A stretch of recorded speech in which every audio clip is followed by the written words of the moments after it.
de las principales carreras de maratón a nivel mundial. Lo vamos a ver pues, a lo largo pues, de la agenda. Ese tema hoy. Y es que sin lugar a dudas, la carrera, pues el running es el deporte del momento. Cada vez más personas practican, ahí pues me incluyo, que toda la vida practiqué otros tipos de deportes y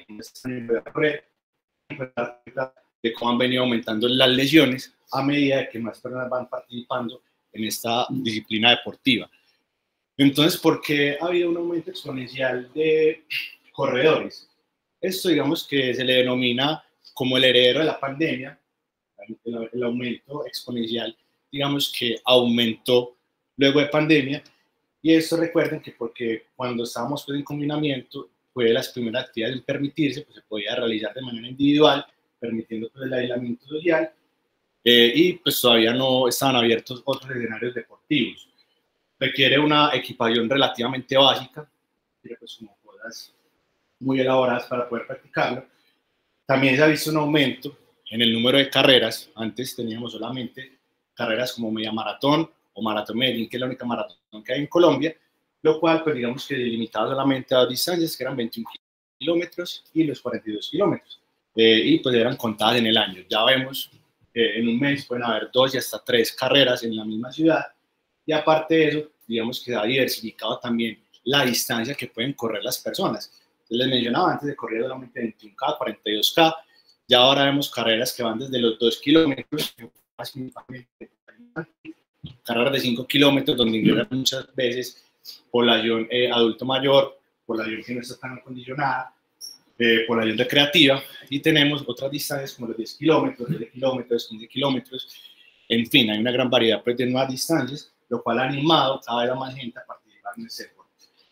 Aparte de eso, pues los beneficios para la salud que confiere este deporte, como muchos otros deportes, entonces mejora la salud cardiovascular, también nos ayuda con el fortalecimiento muscular principalmente en extremidades inferiores, nos ayuda a mejorar la salud mental, eso es inherente pues, a cualquier práctica deportiva, y nos ayuda a prevenir las enfermedades crónicas no transmisibles. Sin embargo, de la mano con estos aspectos positivos, de la mano con que más personas vengan a practicar este deporte, también vamos a ver el aumento de otras cosas no tan positivas. Entonces vamos a empezar a ver, por ejemplo, personas con sobreentrenamiento. Eso principalmente quienes no están asesorados por un entrenador, no tienen, digamos, un plan adecuado de entrenamiento, que entrenan de manera pues, autónoma y empírica. Se ha visto también con el aumento en la cantidad de carreras que ha aumentado también pues, como el riesgo de muerte por causa cardiovascular. También podemos ver en los corredores inexpertos y que no están asesorados, trastornos electrolíticos, deshidratación, y lo que nos atañe para la charla de hoy, el aumento en el riesgo de lesiones osteomusculares. Esa es una diapositiva más con fines didácticos, claramente nada científico, y esos son titulares de la prensa aquí en Colombia de 2023 y 2024. Vemos cómo titulan cosas como running, el heredero de la pandemia, como les mencioné, el running, el deporte que se ha puesto de moda en Colombia, el running, tendencia en crecimiento, y el running, un negocio que no es de la carrera. Entonces vemos que eso está en auge en Colombia y en el mundo. ¿Qué tan frecuente es esta patología? Hablando ya un poco de la epidemiología. Es una de las lesiones por sobrecarga más frecuente en los deportes, principalmente de largo aliento, en los deportes de resistencia. Es una lesión que se da principalmente en corredores y en ciclistas. Esto en gran parte por la biomecánica que más adelante vamos a ver. Es la segunda lesión más frecuente en corredores. Es la causa más común de dolor lateral de rodilla. Es infrecuente realmente en población inactiva. La epidemiología también va a variar dependiendo de la población de donde uno esté leyendo. Como les mencionaba, hay un aumento exponencial en el número de casos. Tiene una incidencia entre el 12 y el 18% en los corredores y del 1 al 5.3% en los ciclistas. La incidencia en hombres es de 6.8% y en mujeres de 9.8%. Y esta patología se presenta en personas generalmente en edades entre los 19 y los 48 años.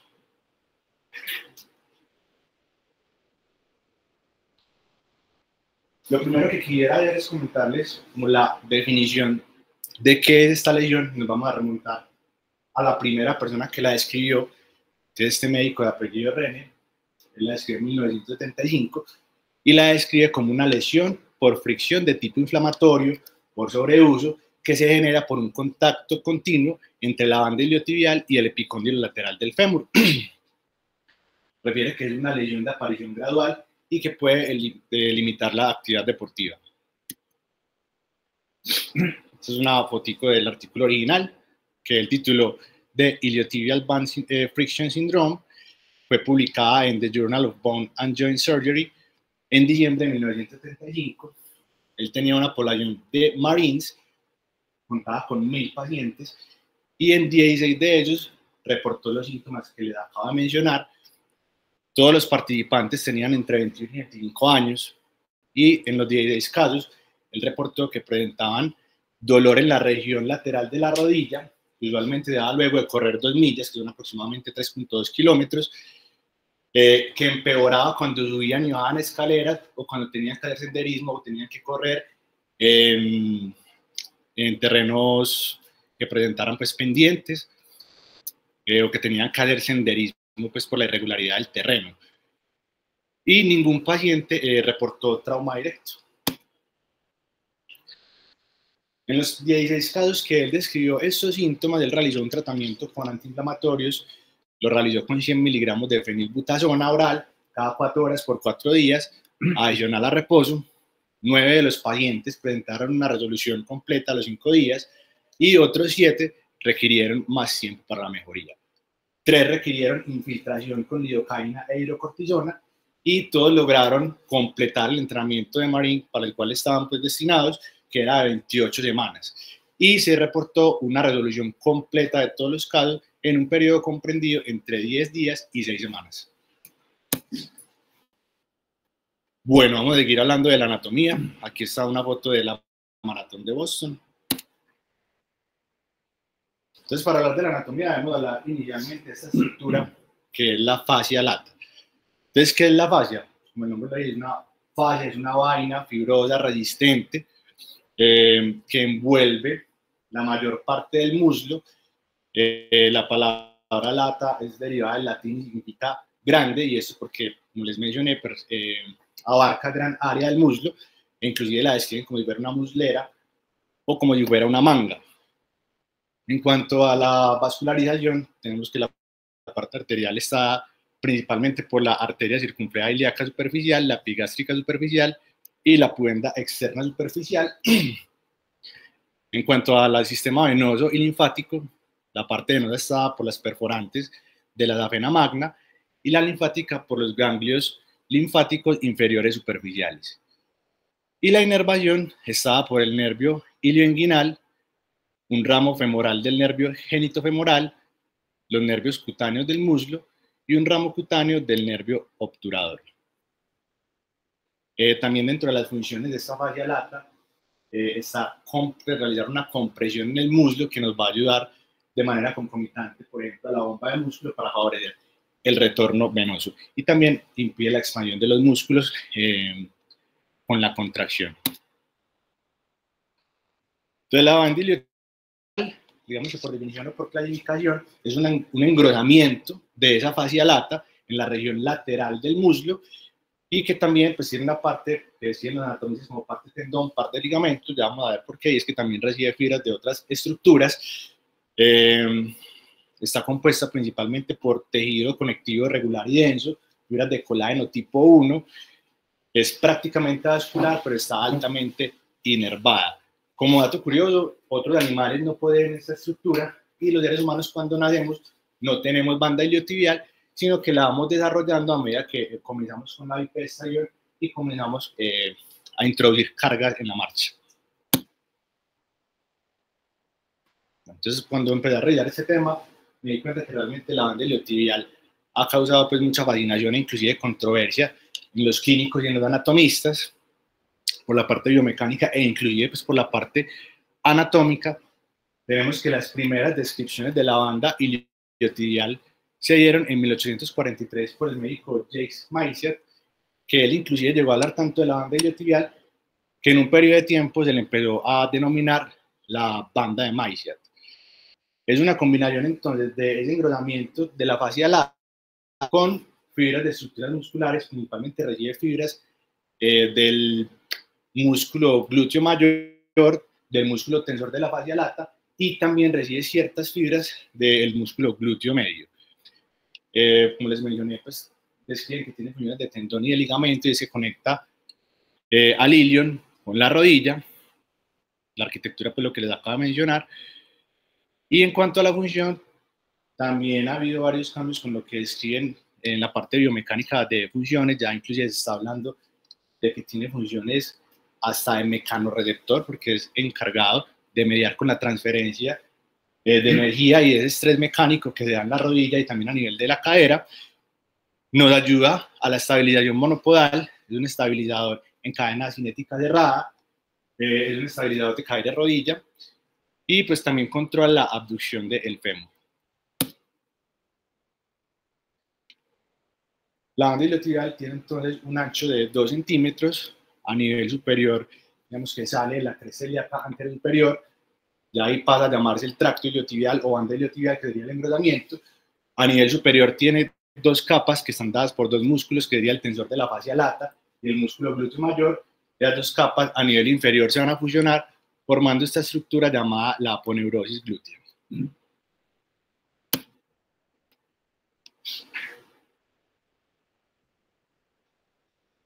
Con respecto a la anatomía, esto es algo de lo que les quería mencionar pues ahora, de que ha generado controversia, inclusive en la descripción anatómica. Es que inicialmente la primera persona que describió el síndrome, que sería el médico René, él decía, tenía la teoría de que a nivel distal esta banda iliotibial tenía una única inserción a nivel tibial en el tubérculo de Jardín. Sin embargo, pues ya con los recientes avances en la dirección de cadáveres, los diferentes avances anatómicos e inclusive de imagen, porque se han hecho estudios para eso con resonancia magnética, nos hemos dado cuenta que realmente es una estructura más compleja y que tiene otros sitios de inserción, como lo son el cóndilo femoral lateral, una inserción también a nivel de la rótula, en el retináculo lateral, en la cabeza del peroné, e inclusive tiene ciertas fibras que se insertan a nivel femoral, que serían las fibras de Kaplan. Vamos a continuar entonces con la fisiopatología. Aquí les traigo una imagen del maratón de Londres. Entonces, cuando uno se sienta a revisar esa patología, se va a encontrar, como les dije, cambios en el modelo de fisiopatología, cambios en la anatomía, inclusive cambios en lo que se concebía de la parte biomecánica. E inicialmente, este médico René tenía en su cabeza el modelo de fricción. Entonces, ¿qué era lo que él proponía? Que teníamos una banda iliotibial con una inserción unidimensional. Recordemos que él planteaba que solamente se insertaba a nivel del tubérculo de Jardín, que había una tensión en ese sitio de inserción de la banda iliotibial y que ocurría un deslizamiento de la banda sobre el epicóndilo.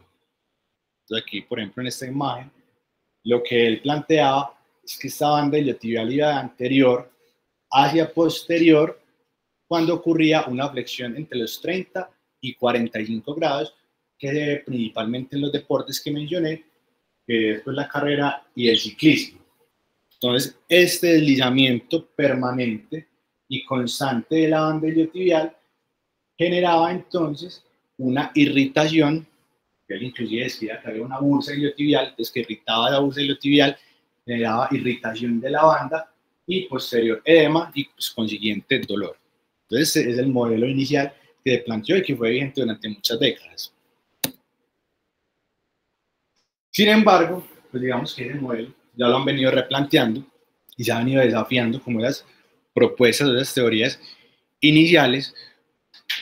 Entonces, este médico fue uno de los que más, digamos, que quiso replantear ese modelo, de apellido Fairclough, y él realizó unos estudios anatómicos, como les mencioné, de imagen, utilizando principalmente resonancia magnética, y él nos expone 5 puntos clave que, digamos, nos hacen pensar nuevamente sobre el modelo inicial de fricción. Entonces, lo primero que él propone es con respecto a la movilidad de la banda. Entonces, recordemos que René proponía el deslizamiento de la banda por el epicóndilo lateral. Sin embargo, él nos dice que al darnos cuenta que la banda iliotibial tiene más inserciones, además del tubérculo de Gerdy, realmente es poco probable que la banda realmente logre deslizarse porque está muy bien anclada de otras estructuras, por lo cual sería improbable. Sin embargo, entonces ellos describían que se podía ver cuando la banda se movía en el paciente. Entonces ellos describen que lo que hay realmente es una ilusión de movimiento y que en lugar de que la banda se esté moviendo, lo que hay realmente es que se estira y se contrae, o sea, cambia como el eje de tensión, primero desde anterior hacia posterior, dando la ilusión de que la banda se está moviendo, pero que realmente queda la duda si realmente existe o no este deslizamiento. La duda porque a pesar de que esto es la información más nueva, todavía hay muchos clínicos y muchos anatomistas que permanecen con la teoría inicial del deslizamiento. El otro punto que nos mencionan es la estabilidad rotacional, es que la banda iliotibial también actúa como un estabilizador anterior y lateral de la rodilla por medio de esas fibras de Kaplan que recordemos se insertaban a nivel femoral, y lo que más me pareció interesante de esta nueva teoría es la parte de las zonas de dolor y por qué se produce ese dolor. Entonces, en la teoría de René, él decía que solamente era por esa fricción que causaba irritación y posterior edema. ¿Qué es lo que propone ese nuevo modelo? Que realmente hay una compresión de otras estructuras como el coinete graso, principalmente la grasa de Hoffa, que también genera dolor, y que adicionalmente ese coinete graso va a producir otros factores humorales que nos van a producir inflamación de tipo parainflamación de los tejidos adyacentes, incluyendo la banda. Entonces también actuaría pues como una zona que no solamente tiene funciones mecánicas, sino también humorales. Entonces, teniendo en cuenta esos 5 puntos, vamos a tener este nuevo modelo, que sería el modelo de compresión. ¿Qué nos proponen este nuevo modelo? Primero, que la inserción distal de la banda iliotibial es multidimensional y no unidimensional, como le proponía inicialmente. La banda iliotibial realmente es poco móvil y que inclusive se estira en menos del 0.1%. En este nuevo modelo, quienes están a favor dicen que no existe como tal una bursa subiliotibial y que finalmente esto se da es por la inflamación de la grasa que está altamente inervada y que eso finalmente produce una desviación femoral del plano frontal que va a impactar la almohadilla grasa y que aparte va a comprimir nervios y va a comprimir los vasos sanguíneos.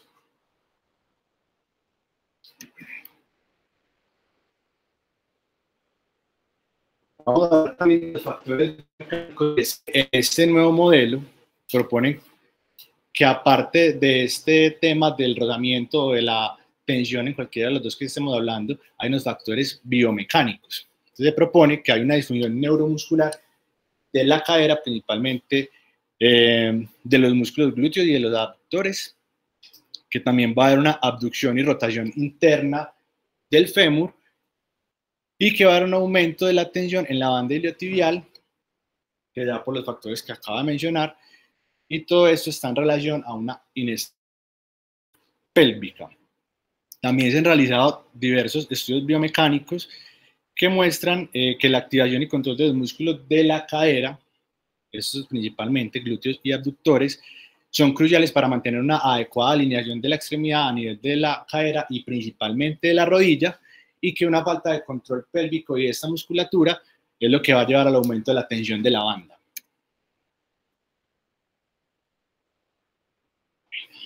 Entonces, esa tensión de la banda, ya les mencioné que se da en unos ángulos ya descritos que son de 30 a 45 grados, y se producen principalmente en la fase de desaceleración en el ciclo de marcha o carrera, específicamente en la fase de apoyo monopodal. Entonces vamos a tener que cuando estamos en la marcha va a haber un contacto inicial de la extremidad inferior con el piso. Esto va a transmitir esa energía y esa carga directamente a la extremidad, y ya damos pues que la banda encargada de mediar con parte de esta energía y esta carga, y esta es la fase principal donde vamos a ver esta patología, que sería la fase de apoyo, y es cuando el cuerpo se desplaza hacia adelante, se aleja del centro de gravedad, ahí aumenta el estiramiento de la banda iliotibial, aumenta por consiguiente la tensión, y como les mencioné, se da principalmente en esa fase de aceleración, que sería la fase de estabilidad pélvica.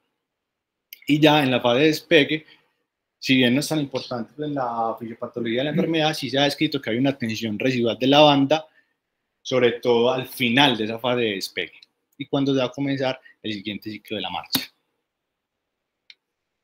Factores de riesgo, como en cualquier otra patología, modificables, no modificables, extrínsecos, extrínsecos. Aquí les trae pues como los principales que describen la literatura. Hay quienes proponen que hay unos factores inclusive anatómicos, como por ejemplo una banda iliotibial demasiado corta y demasiado tensa, un cóndilo lateral femoral demasiado prominente, un genuvaro con torsión tibial interna, debilidad muscular que cobra principal importancia en este nuevo modelo, asimetrías francas de miembros inferiores, y eso es tal vez de lo más importante, y es una técnica incorrecta del entrenamiento, es una técnica incorrecta de la marcha. Y recientemente se ha descrito que esta inestabilidad de los músculos pélvicos se da principalmente en corredoras más que en corredores. También proponen una hipótesis de que cambios abruptos en el volumen y en la intensidad del entrenamiento pueden predisponer a desarrollar ese síndrome de la banda iliotibial. Sin embargo, todavía no se ha podido corroborar. La recomendación va a ir viendo una sobrecarga y un aumento en el volumen que se da de manera gradual y nunca abrupta. Vamos a hablar ahora del diagnóstico. Aquí tenemos una foto del maratón de Chicago. Inicialmente la anamnesis del paciente nos va a dar gran parte del diagnóstico. Digamos que es una patología de inicio gradual, no es de inicio abrupto, generalmente no hay un antecedente de trauma claro. Y el diagnóstico lo vamos a ver con historia clínica y con examen físico. Entonces lo primero es hablar con el paciente, preguntar cuándo comenzó el dolor, cómo es la intensidad del dolor, cómo ha sido la intensidad y el volumen del entrenamiento, si él está entrenando asesorado por un profesional o no, si el dolor empeora cuando sube y baja escaleras o cuando realiza pues, su actividad deportiva en terrenos irregulares donde haya pendientes. El dolor en esta patología se describe como un dolor de tipo punzante, pero que también puede estar acompañado con un dolor de tipo urente, ahí en la región lateral de la rodilla. Se describe que algunos pacientes pueden llegar a presentar kinesiofobia, y es que puede pasar algo similar como lo que pasa en la coxa saltans, y es que ellos tienen la sensación de movimiento. Ellos, a pesar de que esté controvertido lo de que se desliga o no la banda, muchos describen como hay una estructura moviéndose ahí en su rodilla, y pues les da miedo continuar con su actividad deportiva. Y como les mencioné ahorita, 84% de los casos se cree que están asociados con errores en el entrenamiento. O sea, desde la parte de la técnica hasta la parte de cómo se ha hecho como tal cada sesión de entrenamiento. ¿Cuáles van a ser los diagnósticos diferenciales para esta patología?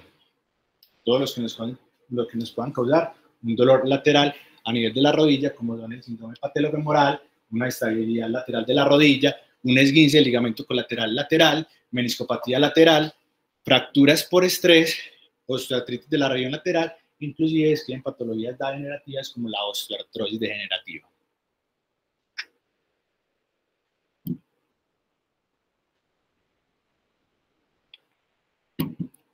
Ya pasando al examen físico, podemos ver en algunos pacientes un edema a nivel de la región lateral de la rodilla, aunque no se va a encontrar en todos, debilidad en los músculos de la cadera. Recuerden pues este nuevo modelo que nos lleva más hacia la parte de la biomecánica muscular en cadera. Puede haber dolor a la palpación ahí en la cara lateral, y pueden encontrarse asimetrías francas cuando esto es su causa.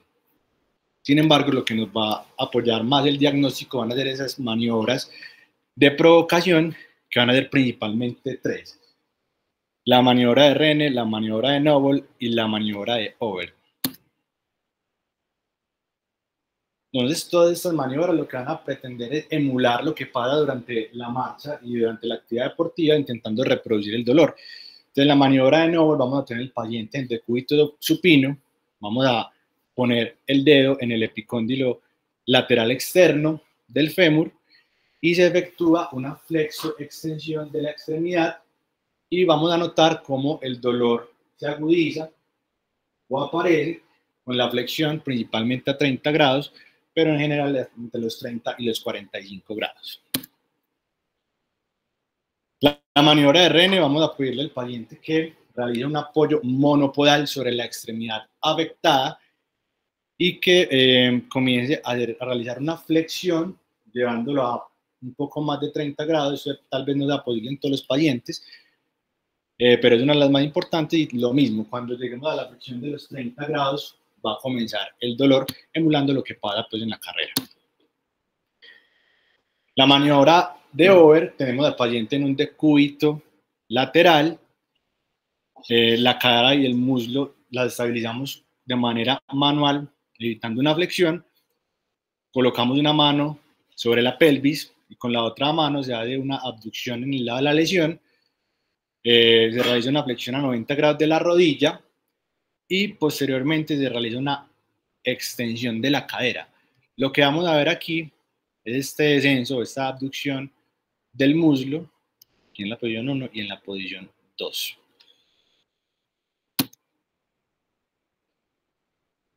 Imágenes diagnósticas, en la literatura vamos a encontrar principalmente 3: la radiografía, la ecografía y la resonancia magnética. Como les mencioné, eso es un diagnóstico inminentemente clínico. Y estas ayudas diagnósticas van a estar reservadas para algunos casos. Entonces, en general, no se realiza de manera rutinaria.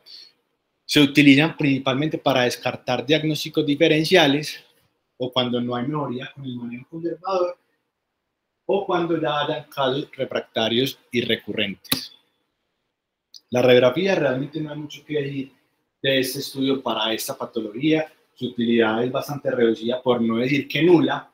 ¿Cuándo realizar una radiografía? Cuando de verdad tengamos muchas dudas después de haber realizado una anamnesis, un examen físico juicioso y acucioso, para descartar otros diagnósticos diferenciales de causa de dolor lateral de rodillas, como principalmente las fracturas por estrés, un mal alineamiento rotuliano o inclusive pues, patologías degenerativas como la osteoartrosis.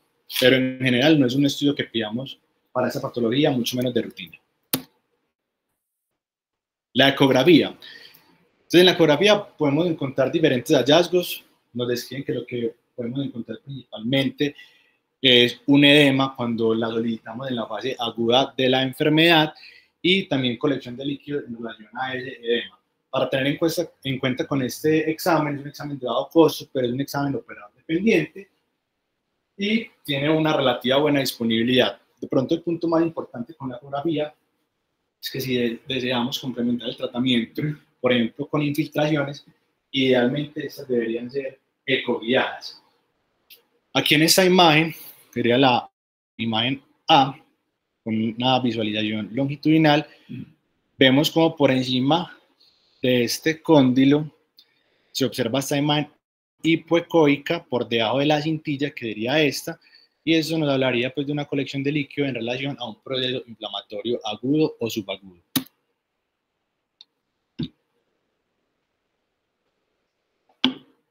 En cuanto a la resonancia magnética, podemos apreciar diferentes hallazgos. Es el estudio que más nos puede aportar, el que deberíamos elegir, que tiene ciertas particularidades, como que es más costoso y no va a ser tan ampliamente disponible. Y en la resonancia magnética nuclear podemos encontrar diferentes cambios, como una banda iliotibial engrosada. Cuando ya encontramos engrosamiento de la banda, nos habla de una patología principalmente crónica. También podemos observar cambios tendinopáticos en los tendones de los músculos glúteo medio o glúteo menor. Y pues principalmente la realizan con una secuencia de STIR para, digamos, que evitar que esa grasa que está ahí aledaña nos pueda interferir con el diagnóstico y con los hallazgos. Entonces aquí en estas dos imágenes que les traje hoy, vemos en la imagen A, que es un corte coronal. Aquí en esta flecha pues corta tenemos edema óseo, y en esta flecha más larga nos señala este hallazgo que sería la erosión ósea subcondral. En la imagen B tenemos un corte axial donde vemos un edema de los tejidos blandos. Aquí lo podemos ver pues, delimitado con esta estrellita, y este edema va a estar dado entre la cintilla iliotibial, que sería esta, y el epicóndilo lateral del fémur. También hay algunos autores que han descrito una clasificación de esta patología. Se le adjudica el nombre de la persona que en primer lugar la describió, que sería la clasificación de Lindenberg. Y esta clasificación, clásicamente, va de 1 a 4. Ya algunos otros autores emitieron la grado 5, ya lo vamos a mencionar sobre eso. Entonces tenemos que en la grado 1 no hay dolor durante la actividad deportiva y este dolor aparece después de la actividad deportiva, aproximadamente 3 horas después de que terminan de correr, y que es autorresolutiva en las primeras 24 horas. En la grado 2 vamos a tener un dolor que es mínimo al final del entrenamiento, pero que no afecta el rendimiento deportivo. En la grado 3 tenemos un dolor que ya aumenta de intensidad y que ya se da desde el inicio del entrenamiento e interfiere con la velocidad que puede alcanzar el corredor y con la duración a la que puede llegar. Y en la grado 4, finalmente tenemos un dolor de alta intensidad que restringe por completo el entrenamiento y que inclusive puede llegar a aparecer en las actividades de la vida diaria y en el reposo. Entonces les comentaba que algunos autores comenzaron a describir un grado 5 de esta lesión y hacen referencia a las personas refractarias al manejo conservador y que ya requieren un manejo quirúrgico. Entonces, en general, grado 5 es el paciente que ya va para una intervención quirúrgica. Ahora vamos a hablar del tratamiento. Les traigo una foto del maratón de Nueva York. El tratamiento es principalmente un tratamiento conservador. Eso sí no ha cambiado pues, a lo largo de los años en la literatura. Fue y continúa siendo un manejo conservador el de elección. Es la base del tratamiento de la gran mayoría de los pacientes. Los objetivos, en primer lugar, va a ser corregir esos factores de riesgo, principalmente musculares, en relación a la biomecánica, prevenir la recurrencia de los casos, que el paciente pueda volver a su actividad deportiva. En cuanto a los fármacos utilizados, no ha cambiado tampoco mucho de la descripción inicial por el doctor Rene. Se continúan utilizando los antiinflamatorios no esteroideos, principalmente en fase aguda y subaguda. Se puede realizar infiltración con corticoides para los pacientes con patología de grado 3 y grado 4 o que no mejoraron con analgésicos orales. Y hay que ser muy enfáticos en que no se debe realizar un uso crónico de ningún tipo de fármacos, ni de los fármacos orales, y mucho menos de las infiltraciones con corticosteroides. También continúan describiendo medios físicos, ya que aparece, por ejemplo, la descompresión miofascial, el estiramiento manual, continúa apareciendo el hielo en esa patología, y otras técnicas como la iontoforesis de corticoides, que es lograr infiltrar los corticoides con ayuda de una corriente eléctrica a nivel superficial en la piel.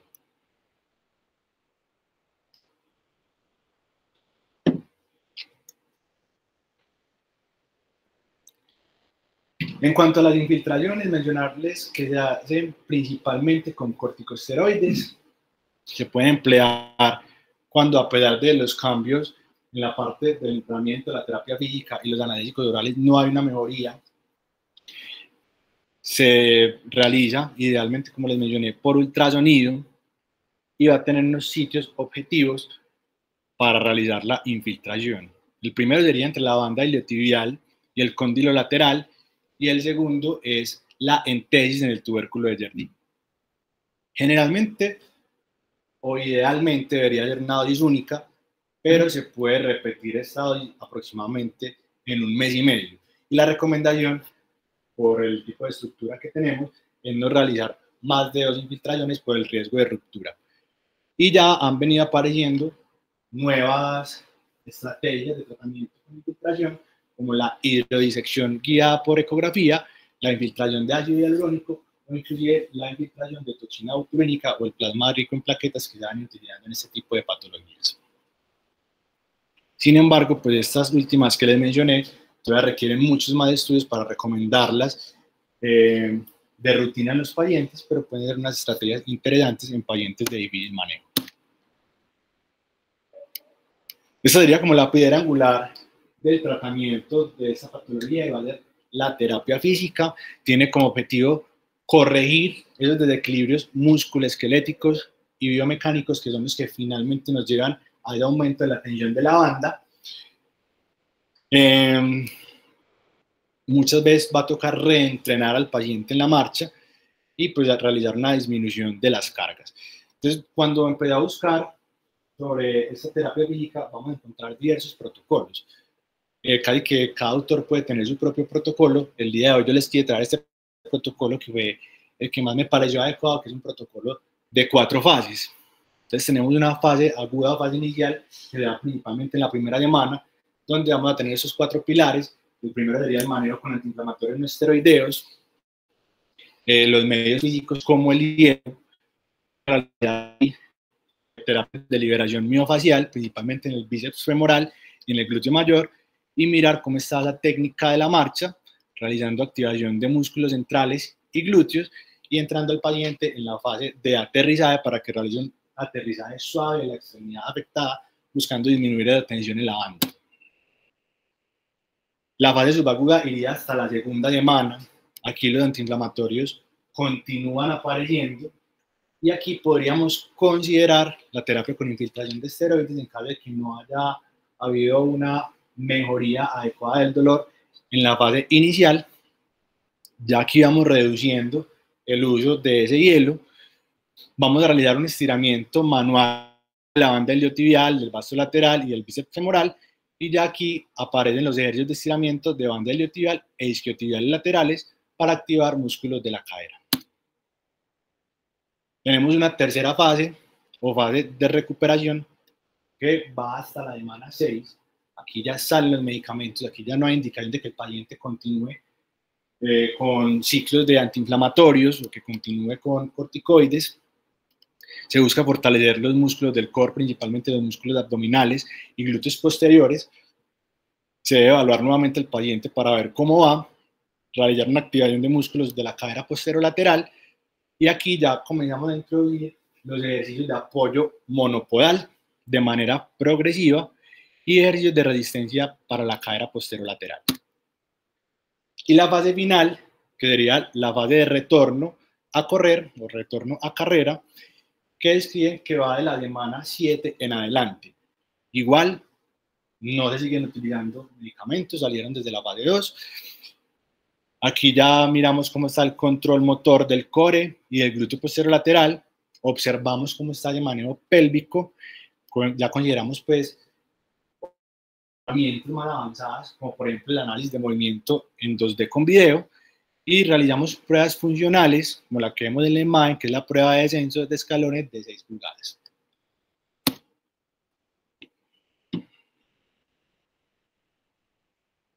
En cuanto al manejo quirúrgico, ya saben que está reservado para los pacientes que no mejoraron cuando se hizo un manejo integral de la patología, o en casos ya de muy difícil manejo y refractarios, los grados 5, y es muy raro que un paciente realmente llegue a requerir un manejo quirúrgico si hicimos todo bien en las fases anteriores. Entonces vamos a tener que hay principalmente dos técnicas hasta el momento, que serían la abierta y la artroscópica.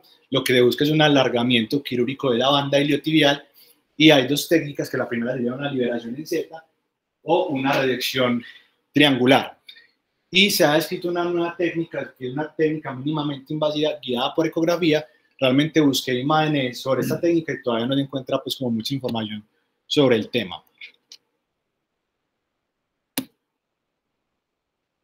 Bueno, vamos a pasar a las conclusiones. Aquí les traigo una imagen del maratón de Tokio. En primer lugar, lo que les mencionaba al inicio de la charla, el número de corredores ha venido creciendo y continuará creciendo en Colombia y en el mundo, y así, y a su vez también continuará aumentando el número de lesiones en esta población. Esta patología es de las causas más comunes del dolor lateral de rodilla, o la más común, y ya saben, por lo que les mencioné, la biomecánica, que da principalmente en dos poblaciones de deportistas, que serían corredores y ciclistas, infrecuente en población general inactiva. Diagnóstico primordialmente clínico, siempre evaluar la parte muscular y biomecánica, que ya sabemos por el nuevo modelo tiene gran relación. Se deben, sin lugar a duda, controlar los factores de riesgo que nos pueda llevar al paciente a desarrollar esa patología. El tratamiento continúa siendo esencialmente conservador, y ese punto sí quiero que se lo lleven muy introyectado, y es incentivar a la población general recreativa, que es la gran mayoría de esos pacientes, a tener una valoración preparticipativa.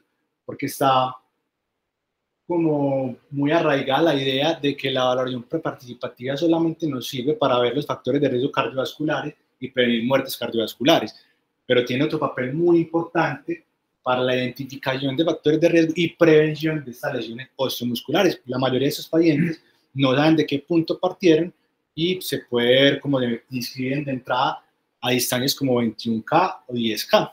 Y esto pues aumenta obviamente el número de lesiones.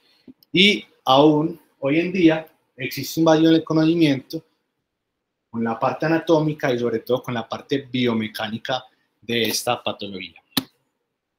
Entonces les mostré las 6 carreras más importantes, también denominadas las Six Majors, pero ahora el 4 de noviembre ingresó esta nueva, la Maratón de Sydney, que oficialmente es una nueva Major, la nueva Abbott Major Marathon, o sea, ya son 7 Majors.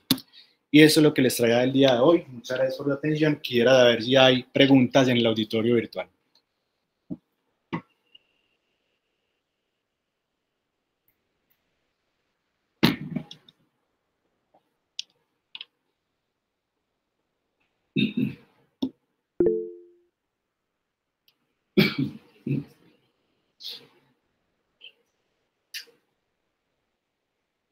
Están preguntando, me pregunto cómo apoya el edema óseo y la erosión subcondral vistos en la resonancia magnética los procesos fisiopatológicos.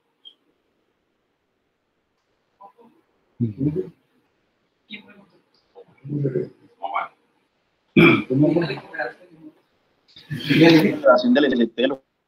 Bueno, lo que entiende la pregunta de cómo apoya es que ese edema a su vez va a generar mayor tensión en la banda iliotibial, digamos que va a perpetuar ese ciclo de compresión o irritación según sea el modelo, y digamos que va a continuar generando el estímulo ahí a nivel de la banda iliotibial.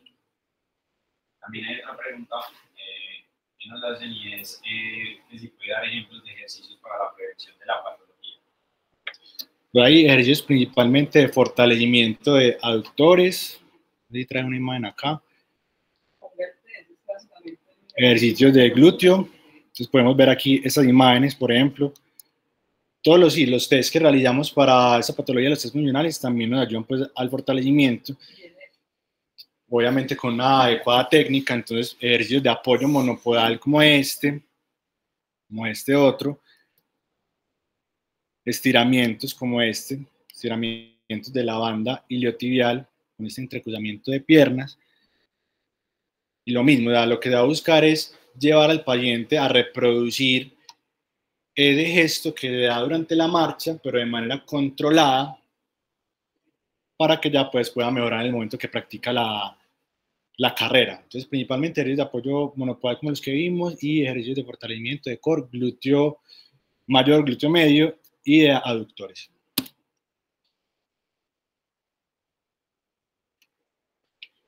Bueno, no habiendo más preguntas, damos por finalizada la charla. Muchísimas gracias por su atención y nos vemos nuevamente la próxima semana para una siguiente charla académica.